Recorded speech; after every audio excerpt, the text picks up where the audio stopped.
নমস্কার, অপর্ণা টেস্টি ওয়ার্ল্ডে আমার সকল বন্ধুদের অনেক অনেক স্বাগত। বন্ধুরা, মাছ তো অনেকভাবেই রান্না করে তোমরা খেয়েছো। তো আজ আমি যেভাবে মাছের ঝোল রান্না করব, একবার হলেও তোমরা ভিডিওটি সম্পূর্ণ দেখে বাড়িতে ট্রাই করতে পারো। আশা করি তোমাদেরও ভালো লাগবে। তো বন্ধুরা, প্রথমে দেখো মাছগুলোকে ধুয়ে পরিষ্কার করে নিয়েছি। তারপর মাছের উপরে লবণ আর হলুদ মেখে কিছুক্ষণ রেখে দেবো। আর ওইদিকে মাছের মধ্যে যে সবজিগুলো দেবো সেগুলো কেটে ধুয়ে পরিষ্কার করে রেখেছি। তার জন্য মাছের জন্য যে স্পেশাল মশলাটা তৈরি করব সেটা হচ্ছে কালো জিরে আর হচ্ছে সাদা জিরে একসঙ্গে মিশিয়ে কড়াইতে হালকা গরম করে নিয়েছি। আর এইটুকু তোমরা শিলপাটাতেও বাটতে পারো, শিলনোড়াতেও। তো আমার কাছে শিলনোড়াও আছে, আবার ওই আমন্দিস্তা টাইপের ওইগুলোও আছে। তো আমি ওইগুলোতেই করে নেবো, কারণ এইটুকু মশলা তো আর মিক্সিতে দেওয়া যাবে না, তাই না? তো ওই জন্য হালকা গরম করে দেখো আমি এখন এটাকে তুলে নেব। দেখো টপ টপ করে আওয়াজ হচ্ছে, বোঝা যাচ্ছে যে হয়ে গেছে। হালকা করে গরম করে নিলাম। এটাতে আমি পাউডার করে নেব, কারণ গরম গরম পাউডার করলে না খুব জলদি পাউডার হয়ে যায়। আর এইদিকে দেখো মাছগুলো মেখে রেখেছিলাম। তো এবার আমি ওই কড়াইতেই তেল দিলাম, সর্ষের তেল। প্রথমে তো কম তেল দিলাম, একটু পরে আর একটু তেল দেবো, কারণ অনেকটা তেল একবারে দিলে তেল ছিটকে যায়। তারপরে যে মাছগুলো আছে সেই মাছগুলো আস্তে আস্তে করে ফ্রাই করে নেব। আর মাছগুলো বেশ সুন্দর করে লাল লাল করে ফ্রাই করব। তো বন্ধুরা, মশলাগুলোকে দেখো এইভাবে সুন্দর করে পাউডার করে নিয়েছি। এবার আমি ঢাকা চাপা দিয়ে রেখে দেবো, গন্ধটা যাতে না বেরিয়ে যায়। এবার মশলাটা কখন ব্যবহার করব রেসিপিটি দেখতে থাকো, তাহলেই জানতে পারবে। আর মাছগুলো দেখো সুন্দর করে ফ্রাই করে নিচ্ছি। আর বন্ধুরা, মাছগুলো যখন ফ্রাই করছি তখন কিন্তু গ্যাসটাকে আমি মিডিয়ামে রেখেছি।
আর এইদিকে দেখো মাছগুলো কিন্তু আমার সম্পূর্ণ বেশ সুন্দর করে লাল লাল করে ফ্রাই করে নিলাম। তারপর কড়াইতে যে তেল ছিল সেই তেলের মধ্যেই আমি গোটা জিরে আর এই যে ফোড়নে দিলাম রাঁধুনির ফোড়নের কিন্তু বেশ একটা গন্ধ ছড়ায়, আর এই গন্ধেতেই কিন্তু পুরো ভাতটা খাওয়া যায়। তো এই যে ফোড়নটা দিলাম, এই ফোড়নের মধ্যে তোমরা চাইলে শুকনো লঙ্কাও দিতে পারো। তো আমি আজকে আর শুকনো লঙ্কা দেবো না। তারপরে আমি ফোড়নটা যখন লাল লাল করে ফ্রাই হলো তখন কিন্তু আমি আলুগুলো ঢেলে দিলাম। এবার এই আলুগুলোকে বেশ সুন্দর করে আমি ফ্রাই করে দেবো হালকা করে। আর দুটো মাঝারি সাইজের আলু দিয়েছি, তোমরা কম বেশি দিতে পারো।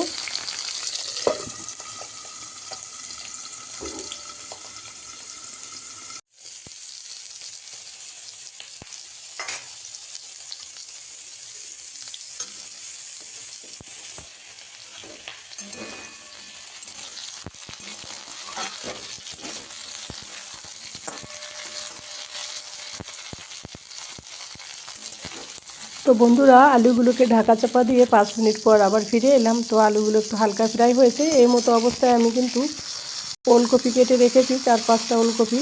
তো ওলকপিগুলো এর মধ্যে দিয়ে দেবো। আর এই শীতের সবজি দিয়ে কিন্তু মাছের ঝোল খেতে দুর্দান্ত লাগে। তারপর এই হলুদ লবণ দিয়ে এই ওলকপি আর আলু আবার একটু বেশ ভালো করে ফ্রাই করে নেব। আর যে কোনো সবজি রান্না করতে গেলে কিন্তু মাছের ঝোল হোক আর যাই হোক, সবজিগুলো বেশ সুন্দর করে ফ্রাই করলে খেতে কিন্তু দুর্দান্ত লাগে। তো লবণ আর হলুদ ভালো করে মিশিয়ে দেবো একে অপরের সঙ্গে। আর এই সময় গ্যাসটাকে আমি হাই ফ্লেমে রাখবো, যাতে এই সবজি থেকে বেশি জল না বেরোয়। তো যাই হোক, এবার আমি সবজিগুলোকে ভালো করে মিশিয়ে দিলাম। এবার একটুখানি ফ্রাই করে নিই। বন্ধুরা, সঙ্গে থাকো, পাশে থাকো, আর দেখতে থাকো। আর এই পর্যায়ে যারা যারা সাথে আছে তাদের সকলকে জানাই অসংখ্য অসংখ্য ধন্যবাদ, আমার নতুন পুরাতন সমস্ত বন্ধুরা যারা আমাকে এতদিন ধরে সাপোর্ট করছো। তো বন্ধুরা, দেখো 5 মিনিট পর আবার ঢাকা চাপা দিয়ে আবার ফিরে এলাম, এসে আবার একটু দেখলাম ভিতরে না লেগে যায়। তো দেখি না সেরকম জল বেরোয়নি, কারণ আমি প্রথমেই জল বেরোতে দিইনি, কারণ জল বেরোলে অনেকটা জল বেরোবে, সেই জলটা আর কি সবজিটা একদম সফট হয়ে যাবে আর রান্না করতে গেলে এরপরে ওভার কুক হয়ে যায়। ওই কারণে আমি ওই সময় আর কি গ্যাসটাকে হাই ফ্লেমে রেখেছি।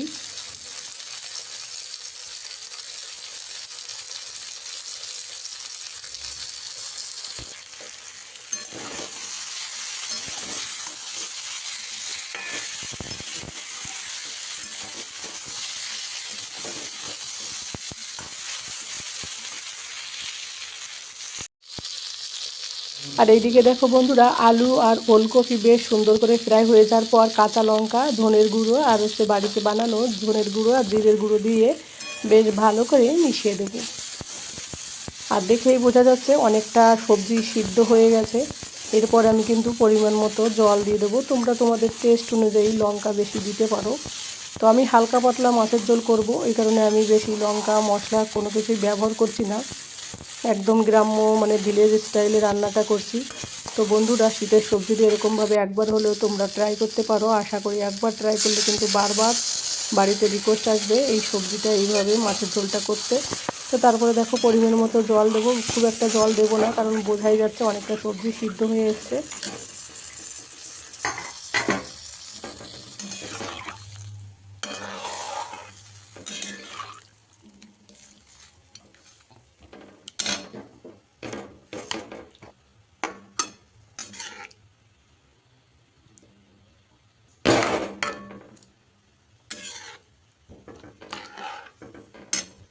তো বন্ধুরা, তরকারিতে দেখো অনেকটা জলটা ফুটে উঠেছে। তো এই মতো অবস্থায় যে মাছগুলো ফ্রাই করে রেখেছিলাম আমি, সেই মাছগুলো কিন্তু আস্তে আস্তে দিয়ে দিলাম। দিয়ে মাছগুলো একটু জলের মধ্যে একটু হালকা ডুবিয়ে রেখে দেবো, তাহলে বেশ মাছের মধ্যে যে তেলটা থাকে সেটাও বেরিয়ে আসবে, আর তরকারি কিন্তু মাছের ঝোলটাও কিন্তু বেশ সুন্দর টেস্টি হবে। এরপর দেখো, আর এমনিতে সবজি তো অনেকটা সিদ্ধ হয়ে এসছে। এবার আমি লাস্ট পর্যায়ে এর মধ্যে দিয়ে দেবো যে ধনেপাতা কুচি। আর ধনেপাতা না দিলে দেখবে শীতের দিনে রান্নাটা একেবারে অসম্পূর্ণ থেকে যায়। তো এরপরে ধনেপাতা দেবো। আর ওই যে মশলাটা করে রেখেছিলাম আমি, কালো জিরে সাদা জিরের যে পাউডারটা, সেটাও দিয়ে আমি এখন সবজিটাকে গ্যাসটাকে অফ করে দেব। আর তারপর ফিরে আসছি সবজিটাকে সার্ভ করার সময়।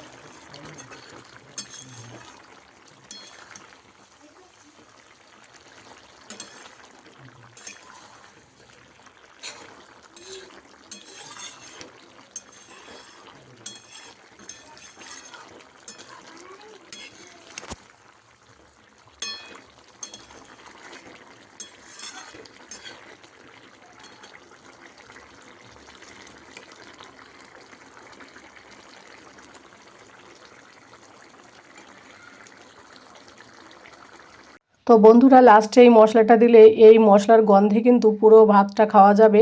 খুব সুন্দর একটা গন্ধ বেরোয় কালো জিরের। তো আর এইদিকে দেখো রান্না কমপ্লিট করার পর সার্ভ করে দেখালাম, কেমন হলো অবশ্যই কমেন্ট করে জানিও। আমাদের তো ভীষণ ভালো লেগেছে। এইভাবে একবার হলেও সিম্পলভাবে মাছের ঝোল তোমরা রান্না করতে পারো, কোনো মশলা ছাড়া সেরকমভাবে। তো বন্ধুরা, আজকের রেসিপিটা যদি ভালো লাগে অবশ্যই একটা মিষ্টি কমেন্ট করো এবং একটা লাইক করে দিও। তোমাদের একটা লাইক, একটা একটা কমেন্ট আমাকে কিন্তু পরবর্তী ভিডিও বানাতে ভীষণ ভীষণ উৎসাহিত করে। আর এত সময় ধরে যারা যারা আমার এই রেসিপিটি দেখছো, তাদের সকলকে জানাই অসংখ্য অসংখ্য ধন্যবাদ। বন্ধুরা, নতুন বন্ধুরা প্রথমবার যদি আমার এই রেসিপিটি দেখো, যদি ভালো লাগে চ্যানেলটিকে সাবস্ক্রাইব করে দিয়ে আমার পাশে থেকে যেও, আর পাশে থাকা বেল আইকনটি প্রেস করে দিও, তাহলে প্রতিদিন আমি যে ভিডিওগুলো দেবো সেগুলো সবার আগে তোমাদের কাছে পৌঁছে যাবে। তো আজ এই পর্যন্তই, টাটা।